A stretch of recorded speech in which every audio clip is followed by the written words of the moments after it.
Hello everyone, welcome to KindArt Thursdays. I apologize that this video is a little late. I was expecting to get dressed up and be really colorful and rainbowy, but stuff happened and I ended up working in the backyard. So today's a really simple thing that you can do. I love making games. So all you need are index cards, and they can be blank on the back. They can have lines on the front, whichever.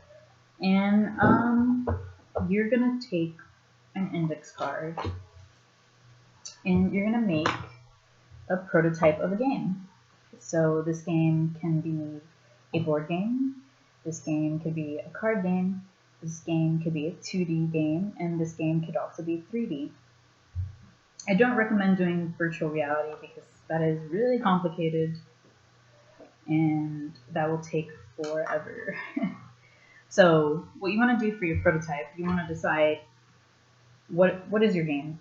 You know, what is your game? What is it called? And I am a big fan of social games for change. They're based in New York. Games for Change are social games to help people learn, educational games. So the game that you make should be something that infects. Oh God, I've been watching the news so much. Affects the community, helps your community,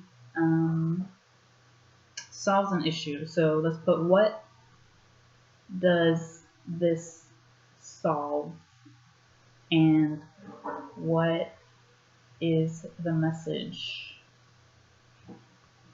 I'm trying to convey?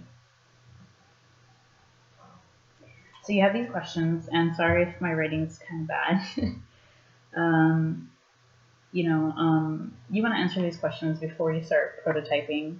The most important thing is, in my opinion, solving an issue in society, in the community that you live in. So let's see, I was making a game. I never finished it, but it was called Get a Job. So I was tired of people telling me to get a job. And the reason why I was tired of this was because they make it sound so easy to get a job. It is not easy to get a job. I have a BFA in computer animation, and even though I have a degree, nobody wanted to give me a job. They just kept wanting to play games, and not pay me a livable wage. Some people didn't even want to pay me for my work.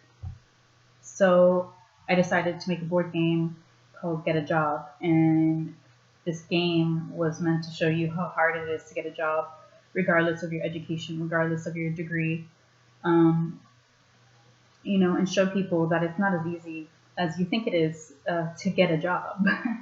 And now, especially with what's going on. So make a game that is fun but educational. And we have I used to intern at University of Miami under Lien, Tran. She makes games for social impact. So if you want to look her up, I recommend that. Her games are amazing. Some of them are 18 plus because they involve sex and prostitution. But she has very good games. Let's see what else we can say. Oh, I also made another game during Global Game Jam, which was about child sex trafficking. Unfortunately, that game didn't come out the way I wanted it to. So eventually I will go back to it, but for now it's on hiatus. So yeah, make a game that's important to you, and I recommend, if you're watching this with your parents, involve them, make a game with them, and next Thursday we will continue the prototyping of the game because I want to see what you guys come up with. I'm trying to think of other games you can try to look at. use other games as examples, like Uno, playing card board games. Think outside of the box. A game is supposed to be fun. It's supposed to be educational,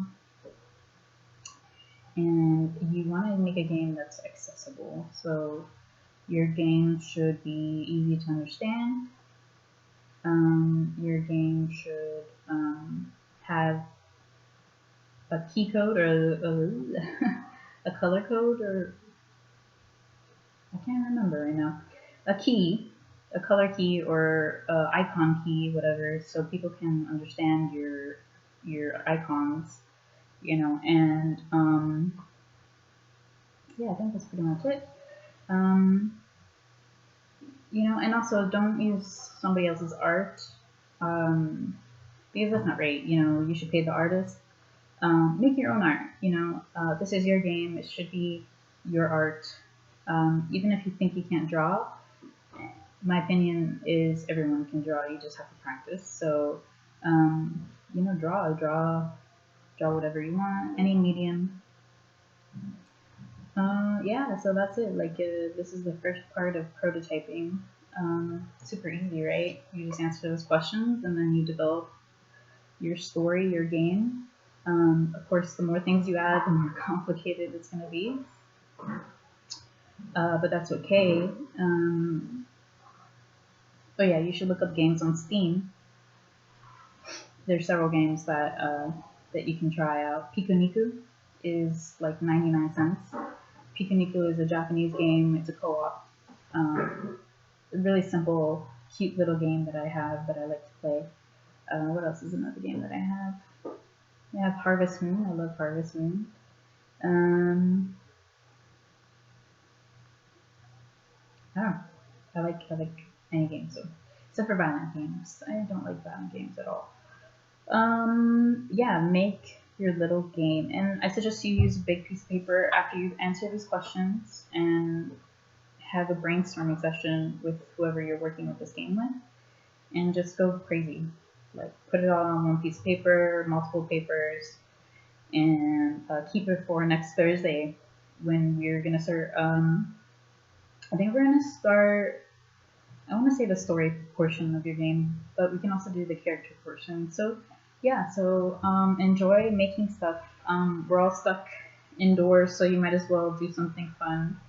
And tomorrow is Reading Rainbow Fridays, so I will be reading a few pages from books because I'm still waiting for my children's books to come in. But I do have some that are from my childhood, and I'll read parts of it. We'll see what happens. So yeah, enjoy your Thursday. I almost forgot it was Thursday. Enjoy your Thursday, and hopefully we'll see you on Friday. Namaste.